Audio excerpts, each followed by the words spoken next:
Voici Frank! Frank, the Demonizer. Dédomiseur, je pratique. Le dédomiseur. Frank, le dédomiseur. OK, on va commencer avec ça. Dédomiseur. OK, commence à nouveau. Frank, le dédomiseur. Mon cher Frank, saluer. C'est une petite touche. C'est une petite touche à la Dom Dumas, hein? Good Morning Québec. C'est ça. C'est ta signature. Oui. Ben oui, c'est parfait. Comment ça va? Parfait. Ben, ça va très bien, d'autant plus que l'avenir de la nation est assuré, Dom. C'est confirmé. C'est confirmé, je lisais ça. Ce plan mammouth qui monopolise 5-6 ministres et plusieurs ministères et qui va quand même... c'est une bonne nouvelle, faut se le dire. Là, ça va coûter moins cher sauver l'avenir de la nation que réparer le toit du stade olympique.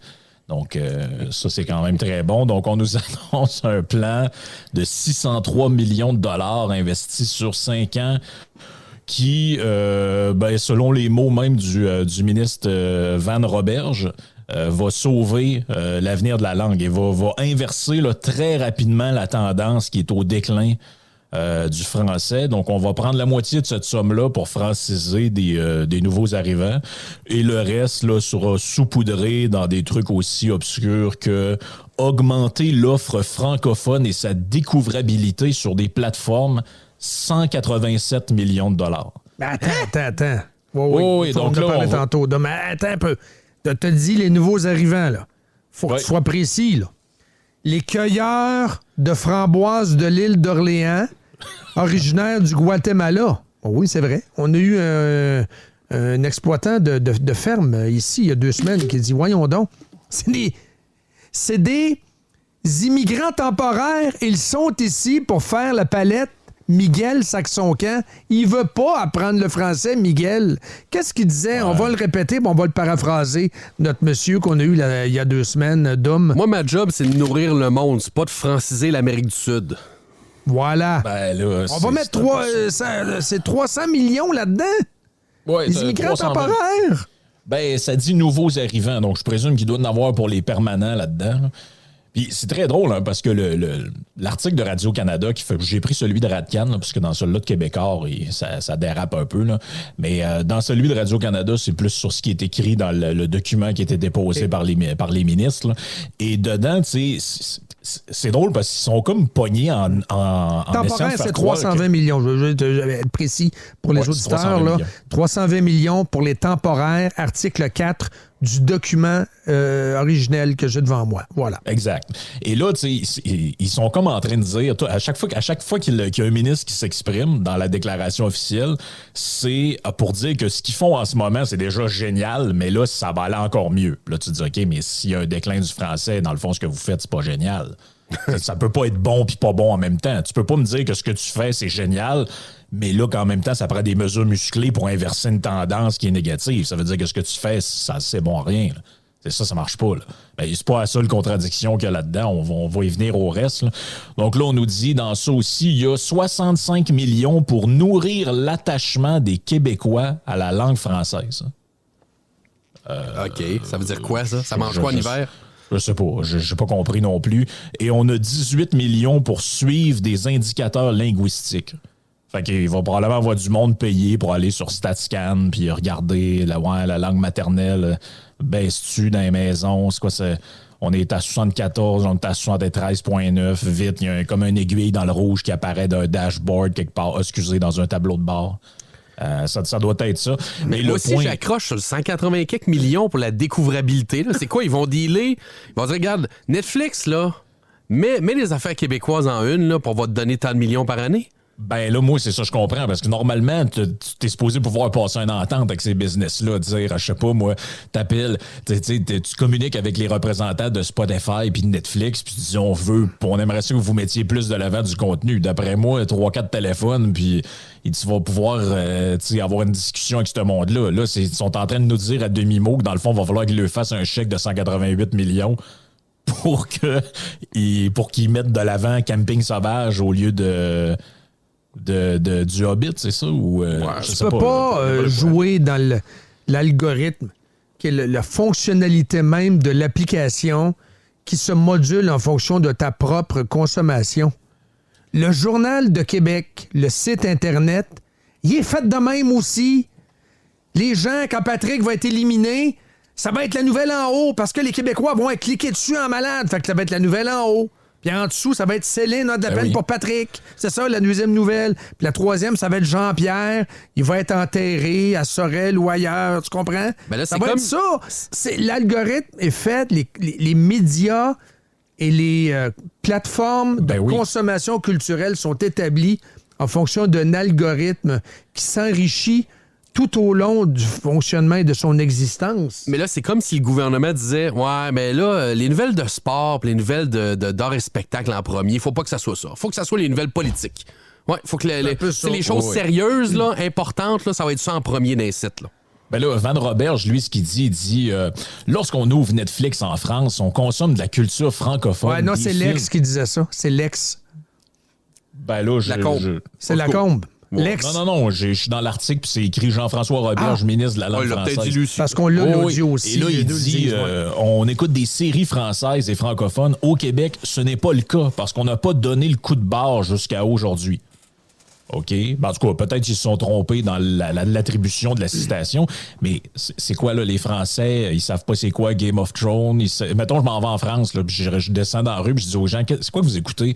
Ils vont me répondre des noms de séries françaises, ils me répondront pas qu'ils ont écouté, qu'ils ont regardé The Last of Us, Game of Thrones, je sais pas, tout ça, ça existe pas, ça, en France. C'est n'importe quoi, là. N'importe quoi. C'est du gros n'importe quoi. Et là, on arrive au plus drôle de la fin de semaine, parce que là, lui et le ministre de la Culture nous disent là, il faut absolument modifier puis aller tripoter ces algorithmes-là parce que là, les gens ne voient pas la culture québécoise puis à cause de ça, le français va disparaître, toute la patente.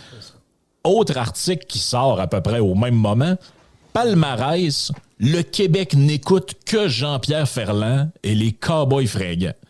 Et là, c'est un article dans le Journal de Montréal qui date d'en fin de semaine où le journaliste qui écrit ça nous dit là, écoutez, les serveurs d'Apple puis tout ça là, sont quasiment en train de sauter là, parce que les gens y écoutent plus, et c'est pas une blague là, ce qui est écrit, les gens écouteraient plus Pub Royal et Jean-Pierre Ferland que le dernier album de Taylor Swift. Oui, c'est Cédric Bélanger qui écrit ça en fin de semaine. Je l'ai devant moi. Là. Ben là... tout juste devant de Torture Poets Department. Ouais.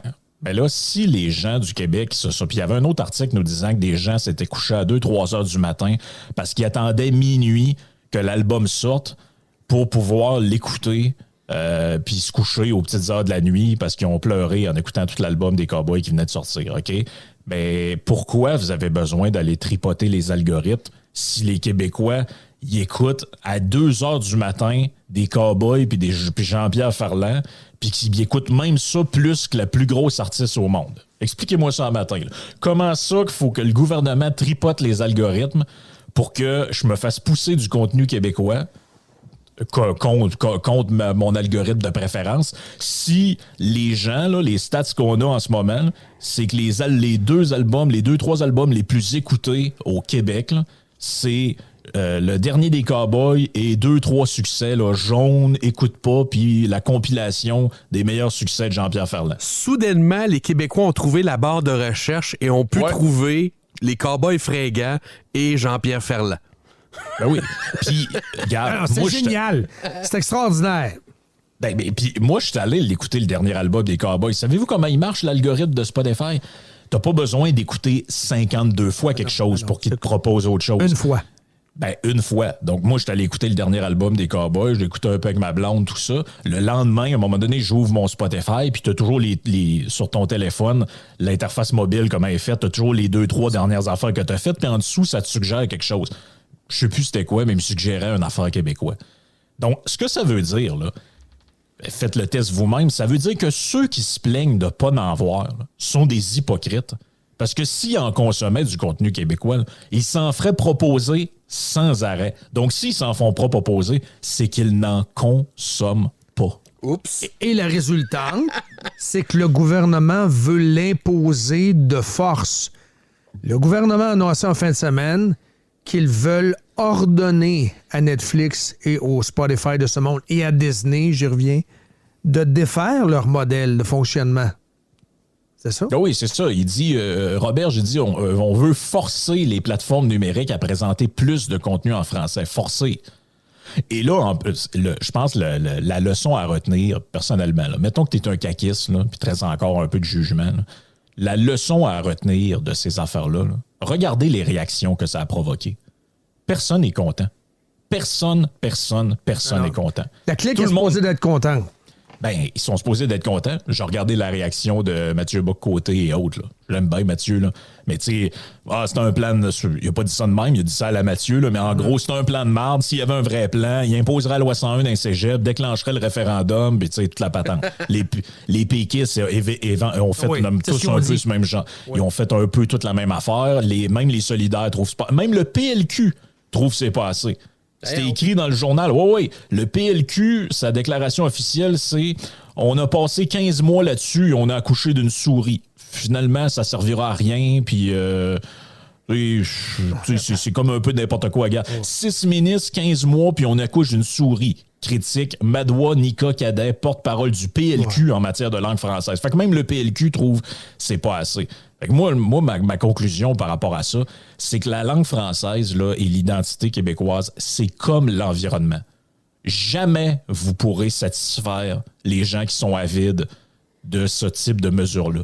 Même si vous annonciez qu'on va prendre les nouveaux arrivants, puis on les enferme quelque part, puis ils ne ressortent pas de là jusqu'à temps qu'ils parlent français. Même ça ne marchera pas non plus. Parce que là, ils vont vous dire, ouais, mais ça en prendrait moins aussi. Puis il faudrait faire ça. Puis là, ils parlent français, mais ils n'écoutent pas de Gilles Vigneault. Ça ne marche pas non plus. Puis l'environnement, ben, c'est pareil. Peu importe ce que la CAQ annonce, l'élargissement de la consigne, le financement de patentes en transport en commun, on va faire ci, on fait une loi pour interdire l'exploitation des énergies fossiles. Tout ce qu'ils ont promis, ils l'ont pratiquement floché pour remplacer ça par des trucs environnementaux. Puis qu'est-ce qu'ils nous disent? Les Laure Varidel de ce monde et autres, ils écrivent dans le journal pour dire qu'on a une ministre de l'auto solo, la CAQ se fout de l'environnement, ils font rien, c'est le parti des autos. Fait que ce que je veux dire, là, c'est que la CAQ qui pense cruiser, parce que c'est ça là, qu'ils font en ce moment, là, ils cruisent le nationaliste qui est parti au PQ. Ils pensent que ça va marcher avec ça. Mais ça ne marchera pas. Tu ne peux pas satisfaire cette clientèle-là. C'est une clientèle qui est insatiable de ce type de mesure. Il y a une manière. Comme pour l'environnement, la seule manière de faire plaisir aux extrémistes, ça serait de contrôler entièrement les Québécois afin qu'ils rentrent dans le moule du petit Québécois parfait, vert et francophone. Oh oui. Mais là, encore là, tu sais... Toi, tu penses, mettons, que t'arrives avec une version finale de ça, mais il n'y en a pas de version finale. On le voit, là, c'est toujours la même logique. On déplace le fil d'arrivée, hein? Moving the goalpost en anglais. Puis c'est toujours ça. On commence en disant, ben là, il faut s'en aller vers l'électrification des transports. On va dire aux gens, on vous paye une voiture, on vous subventionne une voiture électrique. Alors c'est ça qui est en train de détruire les régies de transport, comme nous a révélé en fin de semaine en entrevue le député du Parti libéral. Alors que Geneviève Guilbeault ne savait même pas combien ça coûtait. Elle a fait des chèques. Oh, il faut en acheter des bus électriques. Les politiciens avouent trop souvent leur incompétence. Là, je vais te citer le chapitre 2 du document original. OK? Oui. Le quart des Québécois sont abonnés à au moins 3 plateformes payantes comme Netflix, Disney+, Apple+, ou Prime, où les contenus québécois sont, pour ainsi dire, invisibles.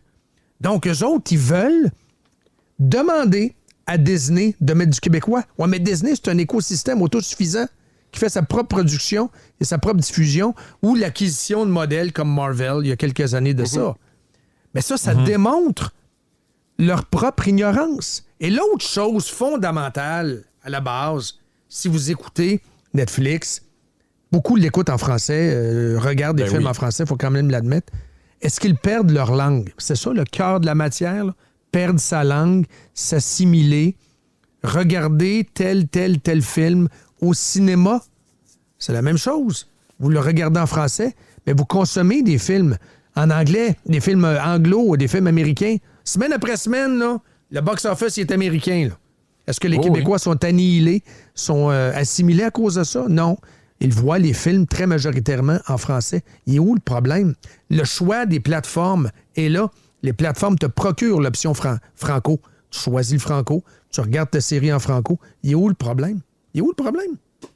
Ben non, puis en plus de tout ça, c'est qu'il y a un champ. Là, il y a comme un. Comment je dirais ça? Ils sont comme sur un double discours tout le temps. Parce que rappelez-vous, il n'y a pas si longtemps que ça, on nous disait qu'il fallait favoriser les plateformes d'ici avec le contenu d'ici, puis qu'en gros, ces géants-là, il ne fallait pas les utiliser ou pas. En tout cas, c'était mieux d'aller sur tout.tv et autres. Ouais, mais si vous forcez. Mettons que vous êtes capable, je pense pas que ça va fonctionner, mais mettons que vous êtes capable de forcer des Netflix, Amazon Prime et autres, de mettre le contenu qui est sur des plateformes québécoises là-dessus. Vous allez nuire à ces plateformes-là. Donc, vous allez cannibaliser. Ben oui. Vous allez tuer. En fait, c'est l'inverse de la stratégie du panier bleu. Rappelle-toi le panier bleu, c'est-à-dire au monde, allez là-dessus au lieu d'aller sur Amazon. Là, la nouvelle stratégie, c'est je vais appeler Amazon, je vais lui dire, mais donc des produits québécois là-dessus. Carrément ça. C'est ça. C'est avec cabochon. Ils font comme l'inverse de ce qu'ils nous ont dit qu'il fallait faire. Frank, t'es salué. Merci. Ciao. Yes. Ciao.